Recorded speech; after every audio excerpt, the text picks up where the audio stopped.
So how this thing happened is I'm living in LA at the time, and I'm hanging out that day with Eric Watts, and he starts telling me how much Lex has changed and he's found Christ. And I'm like, no way.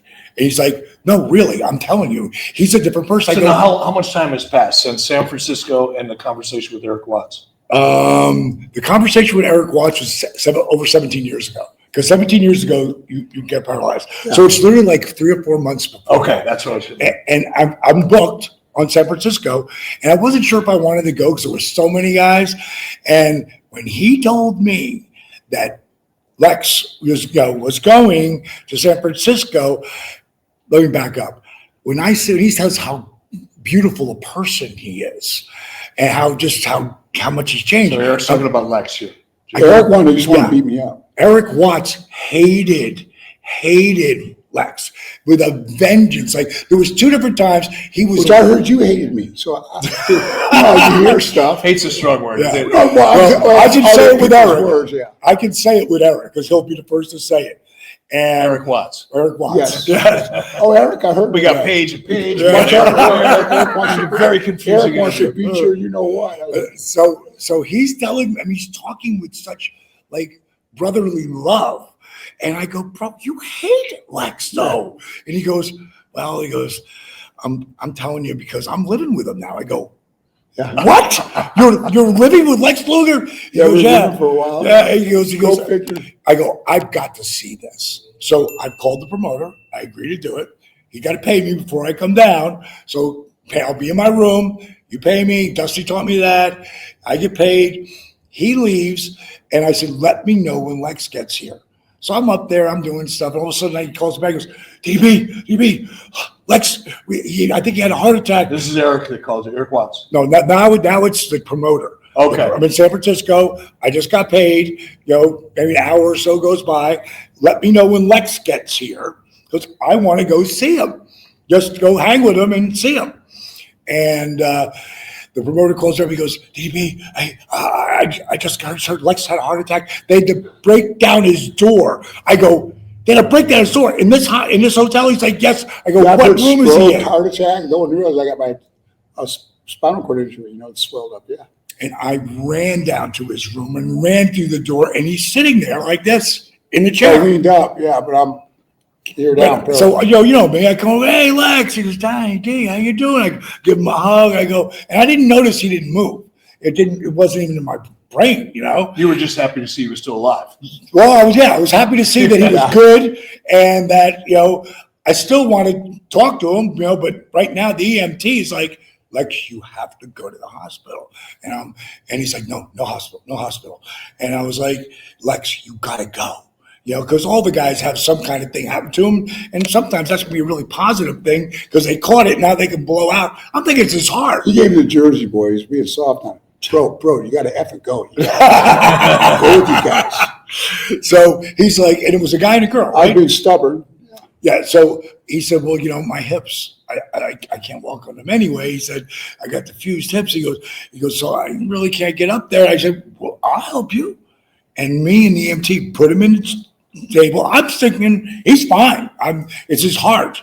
And they took off and then, ended up coming. When I lived in LA, I came back and forth to Atlanta all the time. Now I hear he's paralyzed, can't only move his pinky, and then he's going to go to Shepherd. Tell him about the ride though. When you went on the ride, when you got to the hospital, the 2 guys, the EMT people. Yeah, they were both wrestling fans. The EMTs, the girl front driver, and the guy. He's hovering over me. I might have told you guys this. And the guy's over me. He's like, where do we take him? And they're naming a bunch of hospitals around the San Francisco airport and all. They're like this, let's not take him there. They go, what about Stanford, which is a world-class facility? It's like 45 minutes away. They'd pass probably 100 hospitals. And the guys look at her and he goes, we might get fired. Taking him there, she goes, let's do it. And they drove me all the way to Stanford. And the nurse's name was what? Well, when I got to Atlanta. That would be good. What was it? He said Paige. I said her name was. Good quick one. Yeah, very what good. His name wasn't it? Was Hope? Well, the ambulance girl's name was Faith. When I landed Faith. When I landed Atlanta, Delta cleared out like 4 seats at first class. I'm a Delta guy, man. They took care of me. I landed in Atlanta. They pulled the ambulance right to the stairs. They're not supposed to do that. They're supposed to take you through the airport to where the ambulance can be like the center of one of the terminals. They took me right down the stairs. Her name was Faith. She said, I might lose my contract with Lex. I'm taking you straight to Shepherd. And I got to the Shepherd. All I could do is look up. And they put me in room 316. It was John 316. So I go.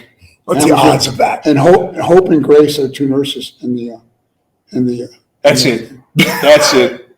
Not that there was any doubt in my mind when I got here, but if there was, it's gone. Yeah, crazy. There's just no. Oh, and there's an earthquake on the way to the airport from Stanford to the flight.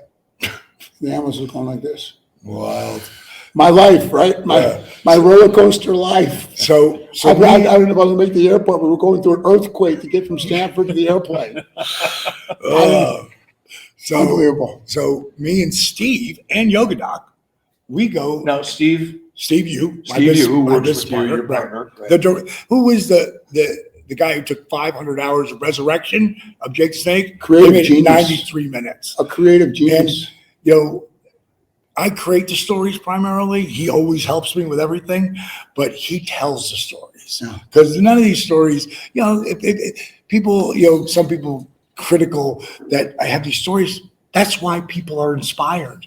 They're moved to action by other people. That's how this works. And where was I at?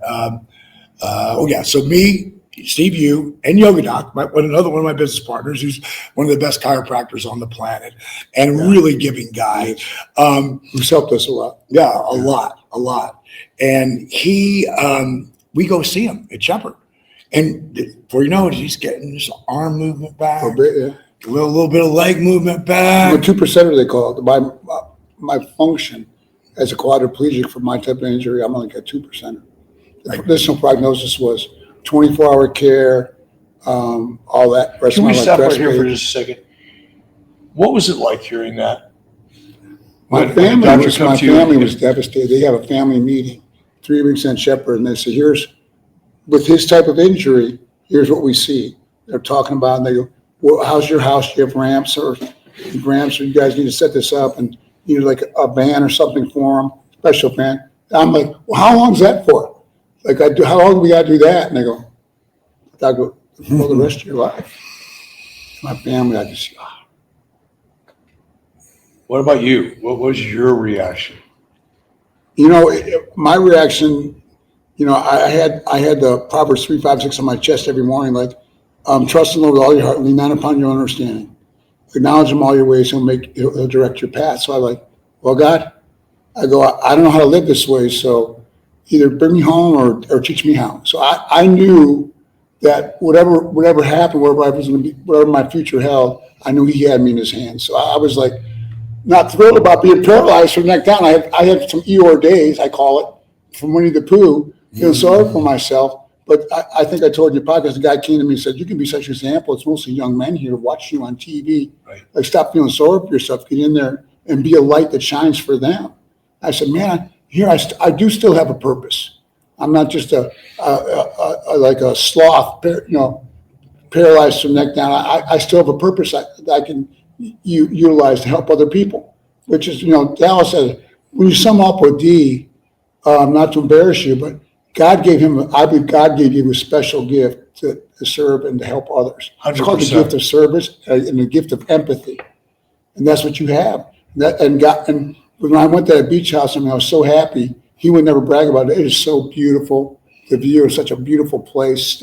God, I feel like God's blessing you. God's rewarding you for all the help you've given me and other people. We're getting back to Jake with the drugs and everything, and that was maybe the project that impacted you the most, was Eric's question. But I'll tell you what got me was the Butterbean video. I told you that. Stings. That's what got me. When I saw how bad Butterbean was physically and where I was at and how my quality was going, when I saw what we did with Butterbean, I'm like, man, maybe I should talk to Dee about working with me. Maybe I can be able to stand again or something and get out of the chair and better have a better quality of life. So that's why I approached him at the Hall of Fame. That Butterbean thing got me, man.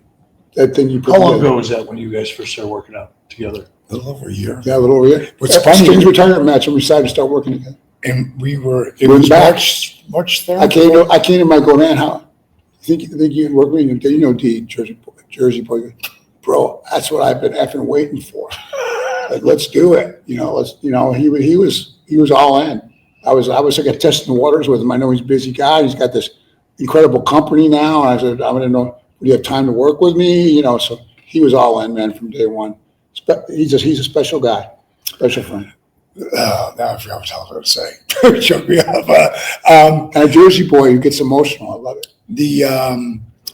The thing with Lex, starting off, and me being there that day was so like Frisco, yeah, Hall of there, Fame. and There's then two of us bumped in the back. We weren't where we were supposed to be. We're kind of in the back. Sting's family was at that one area there. Yeah. And we both bumped into each other. Geez, relax. I heard you were coming, but you wasn't there yet. Like I got there earlier, me and Scotty Riggs, and we got there earlier, and then I was like, man, I can't believe Lex isn't here, and he rolled up, and then he said that to me. I was like, let's go, bro, let's go, and from there, it was a year to the day. We're in Panama City Beach, and we were watching from Dave me retired, and and we Steve. decided to enter into this thing together and work out. There it is. A year later, we're at the deal, and First house guest at the new beach house. and he's going in the friggin' Hall of Fame, man. Because that was part of it. Like maybe I could at least Mr. Drip. stand up, roll me Mr. out, Drip. stand Triple H. Yeah. stand up, and so He was tripping up Triple H so much that he said he gave the name of his guy. Like, D, I'm not trying to pull you up, but talk to Ben. But I got other stuff to do. I don't know. You're blowing How up can I my be phone busy? with your Lex thing. Talk to Ben. Yeah.